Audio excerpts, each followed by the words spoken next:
I'm sorry, I can't hear you. It affects Martha because, you know, it's her house and everything, but it impacts everybody along the line. I mean, you know, we can't leave the house if both bridges sandwiching my house go, you know, so it impacts everybody on the road.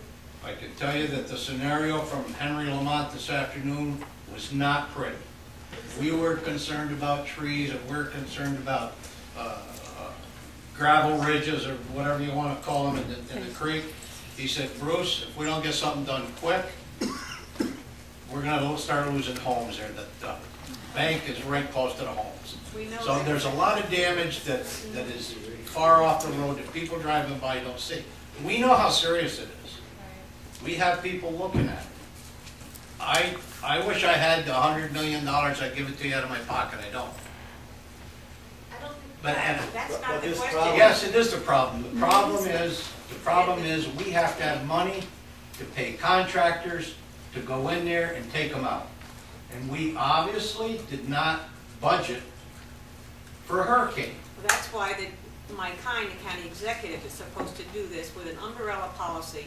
They hire these guys that come in, they do the debris assessment, you put it out for contract, they contract for the local level, and they get an agreement to get the local guys in there to get their job done. That's all well and good, but we haven't seen any of that, and I talked to Mike Hine today, and he knows nothing about this.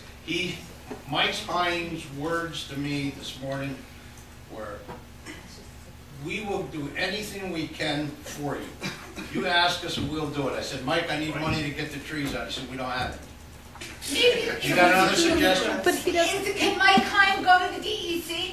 Can he go to that meeting at 12 o'clock tomorrow Mike and Hine say to the DEC that there's a state of emergency in this town, and unless the DEC is able to amend their policies, we can't even talk about getting the money? I think we should not get too crazy about if the DEC is going to amend their policies until we know if they're not. So far, We're talking about 2 weeks here. Yeah, right. you're correct. We are talking about 2 weeks. We have a meeting with them tomorrow. We'll see where it goes. Mike Hine is not going to the DEC. He's going to the governor. That's where he's I supposed mean, to go. and that's, you know, that's as high as you can go. That's what he's I supposed guess to do. at this point, like a good friend of mine who works on our office named Sylvia Roselle said, I guess we'll find out who runs New York, the DEC or the governor. DEC. It's always So, the but I other mean, way that's to where run we the are at government. this point. He's in contact with the governor's office. Until we get some answers, it's hard to say, you know, you're not doing anything for us until we know they're not. You had a FEMA expert come in the town of Olive on Friday, on Yes. Labor Day weekend. They came Not in only a from FEMA DC. guy, but a Corps of Engineers guy. No. Yes, This is No. Dan I Craig walked came in Just- with Julie. They came from Virginia, Oh, Washington. Julie, friend I never met, I don't know. Well, Bert did. And they went to Delaware County.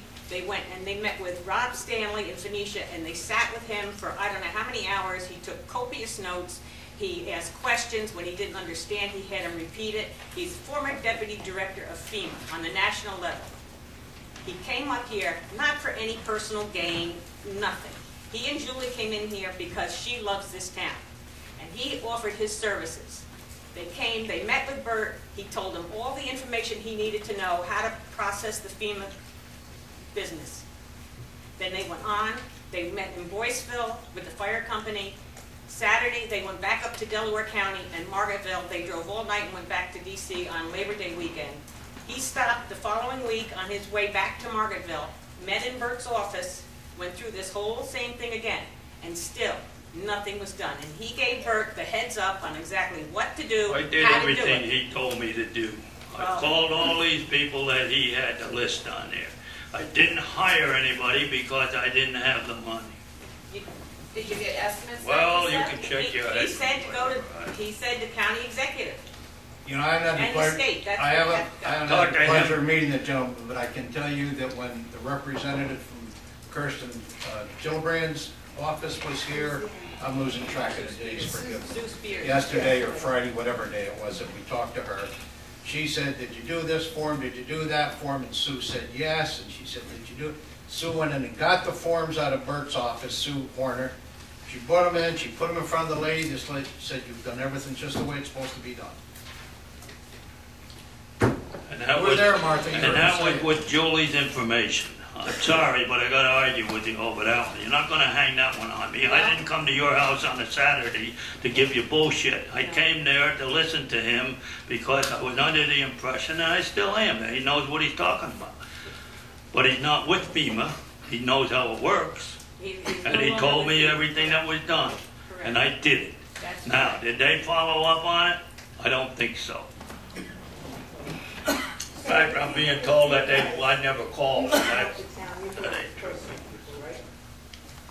Are you guys here to help the municipality or to talk to individuals? We cover the community relations team, Yeah.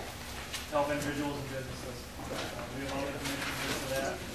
PA side, I don't even want, public assistance side, don't even want to get into that. I can take notes, pass it up for you, but that's about all I'm going to offer. That's a big part. That's Holly, that's a big part. Yeah, they still have to come to the public. You guys have any pull with the governor of New York State?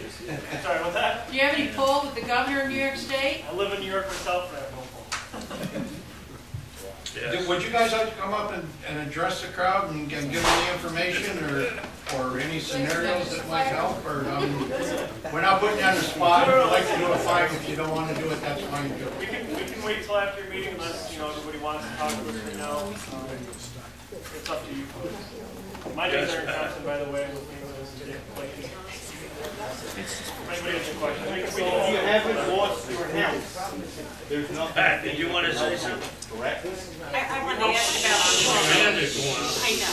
I wanted to ask about Old Hall Road as well. Some of the particulars. How can 50 people talk to you? I have a At 2 question. o'clock in the morning, I'll still be here. Excuse me, I have a question. I live off Watson Hollow Road on Private Road 3, we lost our bridge. I just want to know, we are one of 4 or 5 families that have no access to ambulance, fire truck, fuel deliveries, and I want to know if there's anything the town can do to help us. I mean, I understand you're helping people on Haver Road and you're taking care, and I've seen amazing people working on the roads and repairing Watson Hollow for people who were trapped.